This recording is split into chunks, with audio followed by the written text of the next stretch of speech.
Hello, friends, and welcome back to another Zen Minute. Today, I wanted to talk about uh, the founding father of Zen, Bodhidharma. And while there have been many um, writings attributed to Bodhidharma, there's really only one that's verifiable, uh, and that's his two entrances and four practices. And so I'm going to read that to you today.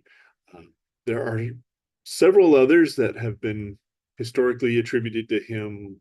Modern scholarship has shown that they were probably not his words. Um, but contemporaneously, these were his words and certainly the teachings um, that he would have brought with him from India. So I want to share those with you today. And I hope you find it illuminating. For those who are yet to enter the path, there are many options. Ultimately, however, there are two basic types. First, entry by principle, and second, entry by practice.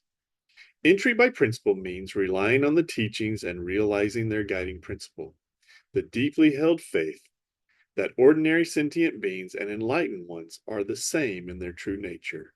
Yet, due to adventitious and unreal obscuration, this is not able to manifest clearly.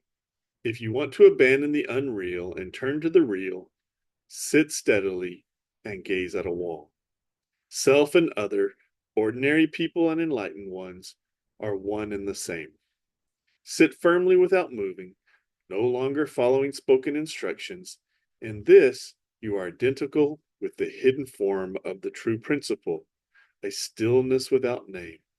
This is the entrance by principle.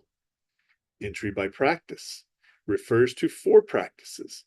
All other practices are included within these four. What is the sequence of the four practices? The first is the practice of contemplating retribution for past wrongdoing. The second is the practice of contemplating dependence. The third is not seeking. The fourth is practicing in accord with the Dharma. What is the practice of contemplating retribution for past wrongdoings? When a person who is cultivating the path experiences suffering, they should think to themselves as follows: for incalculable eons in the past, I have abandoned the source to chase after trivialities, wandering aimlessly through all the realms of existence, incurring retribution for the wrongdoings and the unbound harm I have done. Even if I have done nothing wrong recently, this is the ripening of negative karma for my long past misdeeds. It is not sent by the gods or inflicted by other people. Those who bear suffering with willingness do not give rise to further wrongdoing. As the sutra says, when you meet with suffering, do not despair. How does this work? It works by recognizing the source. When you develop this attitude, you're in harmony with the principle.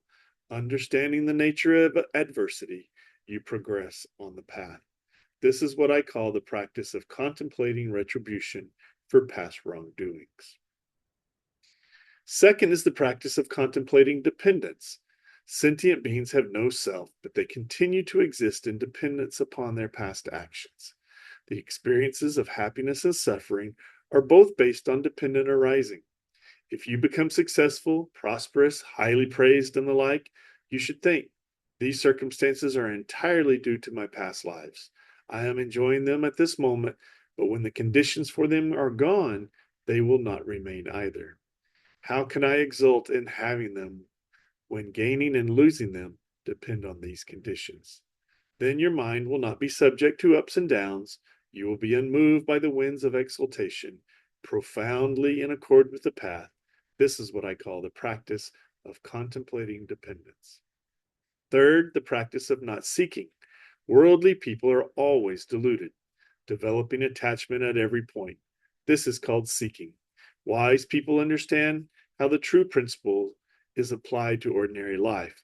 Once peace of mind is unchanging, the body becomes adaptable to change. All existent things are empty, so there is nothing to aim for. Good and bad always follow one another. The three realms in which we have lived for so long are like a house on fire. To have a body is to suffer. Who can find peace? When you fully understand this, you cease to think of the many forms of existence and no longer seek anything. The sutra says, everyone who is seeking is suffering.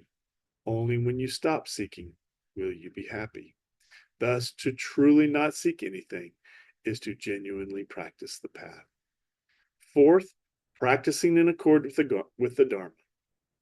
It is thanks to the essential purity of the principle that it enacts the Dharma. The many forms taken by the principle are empty, without defilement or attachment, without this or that.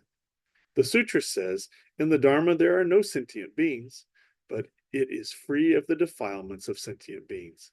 In the Dharma there is no ego, but it is free from the defilements of ego. If wise people can develop confidence in the principle, then their practice will be in accord with the Dharma. Things in their essence are not parsimonious of body and life, so engage in the practice of giving. The mind is not stingy. If you understand the three aspects of emptiness, you will be without dependence or attachment. So once you have abandoned defilement, you will not grasp at categories when you are teaching sentient beings. Helping yourself in this way, you're also able to help others and can be an ornament to the path of awakening. This is what the perfection of giving is like, and the other 5 perfections as well. When you eliminate delusion and cultivate the practice of the 6 perfections, there is nothing to be practiced. This is practicing in accord with the Dharma. Thank you, and I'll see you again tomorrow.